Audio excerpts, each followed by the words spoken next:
કે હું કદાચ ફરવા માટે નીકળી જાઉં, લટાર મારવા માટે નીકળી જાઉં, તો તું જે ડેલીએ ઊભો રહેતો હતો અને ઈ ડેલીએ તારી ઓઢમાં 5-25 રૂપિયા પકડાવતા હતા ને, ઈ ડેલીએ ઊભો રહીને ત્રણ નાખું ને તો ત્યાં 5-25 નો મુદ્દો ઊભો ન થાય.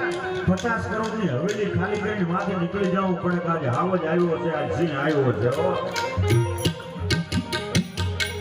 પણ મારે તો ઠીક છે.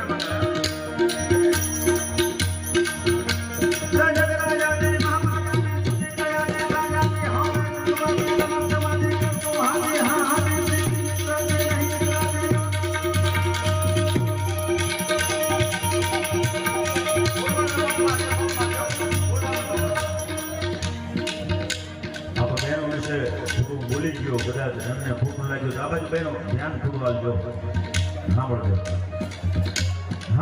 આ બાજુ થોડું ધ્યાન આપજો. જો વાતો તમારી પૂરી થઈ ગયો હતો નહીં તો 1-2 માઇક એમને આપો, આટલા સુધી અવાજ આવે. હું ખાસ ધન્યવાદ તો આ બહેનોને આપું છું. એમણે આંખો ના ગાડી તો જ આવડું નેક કામ થયું હોય ને, આંખો ગાડીઓ તમારી તાકાત છે, તમે પગલું ભરી શકો એમ. એક નનામી નીકળી, અર્થી નીકળી. એમાં અંતિમ યાત્રામાં બહુ માણસ જતા હતા. અંતિમ યાત્રામાં 200 માણસ, બહુ માણસ જતા હતા ને. એટલે કોકે જઈને કીધું ભાઈ કોણ ગુજરી ગયો, કોઈ મોટો માણસ ગુજરી ગયો લાગે. બહુ માણસ એની અંતિમ યાત્રામાં જાય છે, કોણ મોટો માણસ ગુજરી ગયો લાગે, કોણ ગુજરી ગયું છે ભાઈ? બોલે કીધું અંતિમ યાત્રામાં જતો તો એને કીધું મને ખબર નથી કોણ ગુજરી ગયું છે. અરે તમે અંતિમ યાત્રામાં જાવ છો કોણ ગુજરી ગયું ખબર નથી? ના, બીજાને પૂછો. એટલે બીજાને પૂછું ભાઈ કોણ ગુજરી ગયું છે? બોલ્યો કે મને ખબર નથી. આગળ જઈને પૂછો, ત્રીજાને પૂછું, ત્રીજો કે મને ક્યાં ખબર નથી. પણ આગળ પેલા રોતા ભાઈ જાય ને એને જઈને પૂછો કોણ ગુજરી ગયું છે. એટલે આગળ રોતો જાતો હતો, એને કીધું ભાઈ કોણ ગુજરી ગયું છે? એટલે ઓલા રોતા કીધું કે મારી પત્ની ગુજરી ગયા. ઓહો, બહુ ખોટું થઈ ગયો, તમારા પત્ની ગુજરી ગયા, બહુ ખોટું કહેવાય. આટલી નાની ઉંમર શું થયું હતું તમારી પત્નીને? એટલે રોતા કીધું કે બીજું તો કાંઈ નહીં, પણ મારું પાળેલું કૂતરું એને મારા ઘરના રોજ રોટલો નાખતા.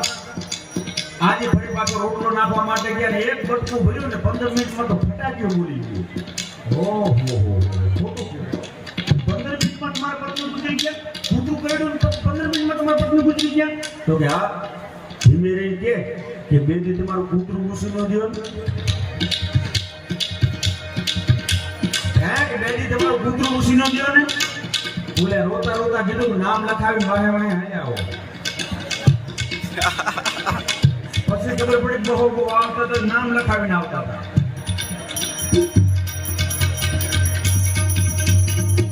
એક જણાની અંતિમ યાત્રા નીકળી, અંતિમ યાત્રા નીકળી ને એટલે સ્મશાનમાં જતા રસ્તામાં વડલો આવે અને વડલાની ડાળ છે એ નનામીને અડી ગઈ. તો બાઈ મરદામાં બેઠી થઈ ગઈ. ડાળ અડી ગઈ, બાઈ બેઠી થઈ ગઈ. ડાળ અડી એમાં બાઈ બેઠી થઈ ગઈ. 5 વર્ષ જીવી, 5 વર્ષ જીવી. 5 વર્ષ પછી ફરી પાછી ગુજરી ગઈ ને એટલે વળી પાછી અંતિમ યાત્રા નીકળી. એટલે વડલો આવ્યો ને એટલે ગરદણી આગળ થાય કે થોડા નીચા થાજો. કેમ કે હવે જો ડાળ અડી ગઈ ને તો મારે મળવું પડશે. અહીં તો બહુ સારો માહોલ છે, બહુ સારો માહોલ છે. મારે એક રાત રહીને આપણે ભોગના વેર મૂકા મારો.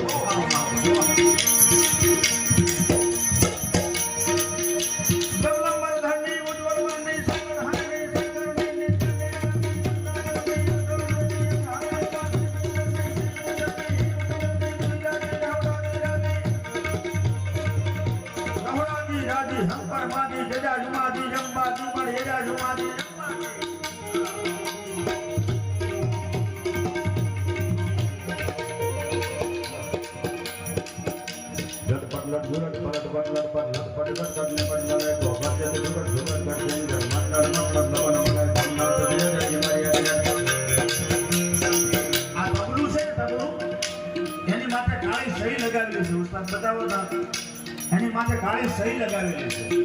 તબલાની માથે કાળી સહી લગાવેલી છે. સહીની શોધ તો ઉસ્તાદ હમણાં થઈ.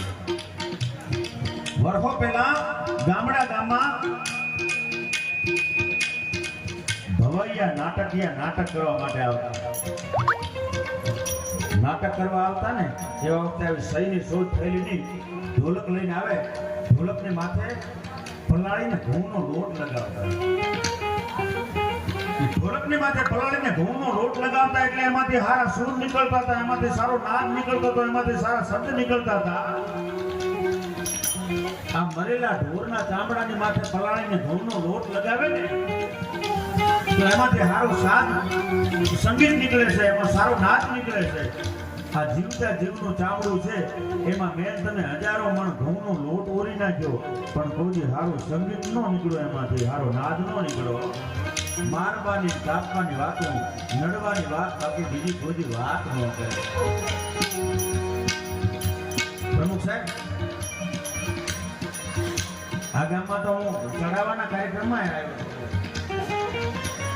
પ્રમુખ સાહેબને મેં કીધું મેં કેટલા નક્કી કરવા જોઈએ, આપણે ચડાવવામાં કેટલા ખાવા જોઈએ? તો એ કે 75 લાખ રૂપિયા થાય બહુ થઈ ગયા. મેં જો 75 લાખ ઉપર થાય એટલા 1000 અમને દેવાના. એ કે હા દીધા. અને હવા 2 કરોડ રૂપિયા જેવું કંઈક અહીં ચડાવવામાં થઈ ગયું છે. જોરદાર તાળના ગળાથી વધારે આખા ગામના જેને ચડાવો દીધો છે.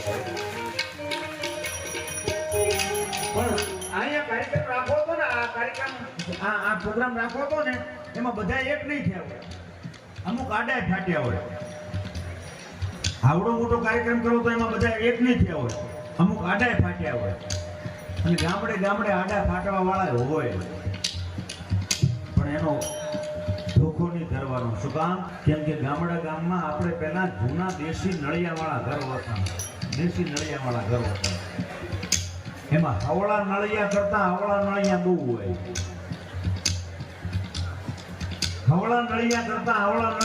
હોય. એમ ગામમાં હવળા નળિયા બહુ હોય પણ એના ધોખા નહીં ધરવાના. શું કામ? એનું કારણ એટલું છે કે વાવાઝોડું આવે ને, વાવાઝોડું સુધી અવળા પહેલા ઉડે. હવળા લાંબો વાંધો નથી આવતો હતો સાહેબ, હવળા પહેલા ઉડે. હવળા લાંબો વાંધો ન આવે.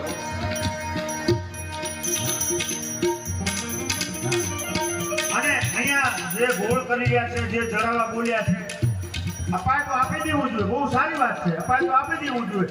ન અપાય તો કાંઈ વાંધો નહીં. બીજા આપે છે ને એને જોઈને રાજી થવું એ પણ મોટું પુણ્યનું કામ છે. આપે છે એ મોટી વાત છે. ન અપાય કાંઈ વાંધો નહીં, આપે એને જોઈને તો રાજી થાવ.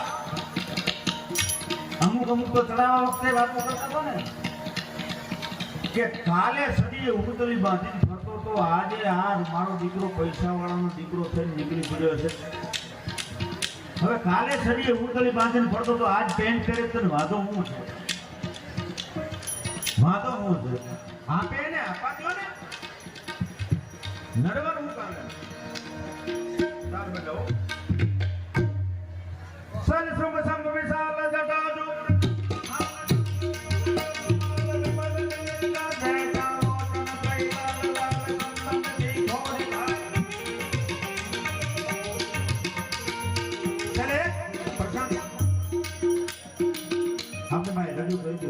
અને પછી હજી આપણે હગાભાને સાંભળવાના છે, બેનને સાંભળવાના છે. એક પછી એક કલાકાર જેમ અમારા દિનેશભાઈ લગભગ 3 અહીંયા ખડા પાડી ઉભો છે તમારા પ્રસંગને સુધારવા માટે. સમાજ છે ને, સમાજ એને બતાવી ન દેવાનું હોય, સમાજના દર્શન કરવાના હોય. પૈસા સંપત્તિ તો કમાતા હોય એટલે મળી જાય, બરોબર છે, પણ સમાજને બતાવી ન દેવાનું હોય, સમાજના દર્શન કરવાના હોય. શું કામ? બીજાના ગામમાં જઈને હું બીજાના ઉદાહરણ નહીં આપું, અમારા બીજાના આપું. 2 ગઢવી આપસમાં વાત કરતા હતા. ગઢવીની ઘરે ગાયું હોય તો કે હોય, ગઢવીની ઘરે બેહું હોય તો કે હોય, ગઢવીની ઘરે ઘોડા હોય તો કે હોય, ગઢવીની ઘરે હાથી હોય કે હાથી ન હોય. હાથી તો અમુક જગ્યાએ હોય. તો કે દુનિયામાં કોઈએ ન કર્યું ને, આપણે સમાજને બતાવી દઉં, આપણે હાથી લાવવો. અને જોધપુર મહારાજાના દરબારમાં જઈને કવિએ પ્રશસ્તિ કરી હો અમારે જાણવા. માંગો કવિરાજ, માંગો આપું, બોલો શું જોઈએ છે? કે હાથી જોઈએ. હાથી કે દીધો કાદવના પહાડ જેવો હાથી હો, કેની કાદવના પહાડ જેવો હાથી દીધો. ઈ હાથી ઘરે લઈને તો આવ્યા પણ મમ્મમ શું કરાવ? ઘરમાં આપણું એટલું તો ખવડાવ્યું, પછી ગામના ઝાડ મંડી ગયા કાપી કાપીને ખવડાવવા માટે. પછી ગામના ઝાડ ફૂટી ગયા તો આજુબાજુના 5 ગામના ઝાડે પૂરા કરી નાખ્યા. પછી તો જે ગામમાં ગઢવી જાય ને એટલે આખું ગામ હાથ જોડે, કવિરાજ તમે most welcome but not elephant. આ હાથી લઈને નો આવતા, તમે મોસ્ટ વેલકમ. પછી તો હાથી ઉપવાસ માથે ઉતર્યો. હાથી ગાજરના પહાડ જેવો હાથી હતો, માથે ચામડું ખાલી ચોટ્યું. અને એક દી કવિરાજ હાથી લઈને જતા હતા ને એક ઘોડો સવાર નીકળો કે કવિરાજ જય માતાજી કે જય માતાજી. આપને ખબર છે જોધપુર મહારાજાને ત્યાં કુંવરનો જન્મ થયો છે. કવિરાજને થયું જીવાડી દીધા. જીવાડી દીધા. ધક્કા મારી મારી અને 15 દી હાથીને જોધપુર પહોંચાડ્યો. ધક્કા મારી મારી. પછી જોધપુર મહારાજને ત્યાં કુંવર સાહેબનો જન્મ થયો એટલે બધા મોજમાં લખાવે ને કે મારા 5 ગામ, કોક કે મારા 10 ગામ, કોક કે મારા 51 લાખ રૂપિયા, કોક કે મારા 11 ગામ. ગઢવી કે આપણો હાથી. ગઢવી કે આપણો હાથી. હાથી લખાવીને કચેરીમાં ગઢવી ગયા ને, વધારો કવિરાજ મંડી થવા માટે. એમાં જોધપુર મહારાજના કાનમાં જઈને કોકે કીધું કે બાપુ ખબર છે? તો કે હું ગઢવીએ આપણે કુંવર સાહેબનો જન્મ થયો ને મોજમાં હાથી લખાવ્યો છે. હે કે હાથી લખાવ્યો છે?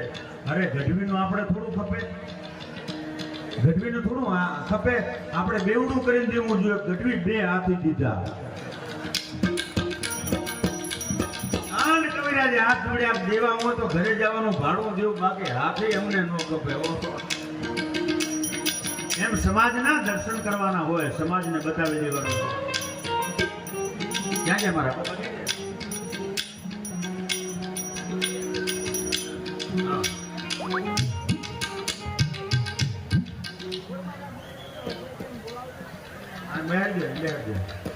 આ એક દીકરી મળી આવી છે.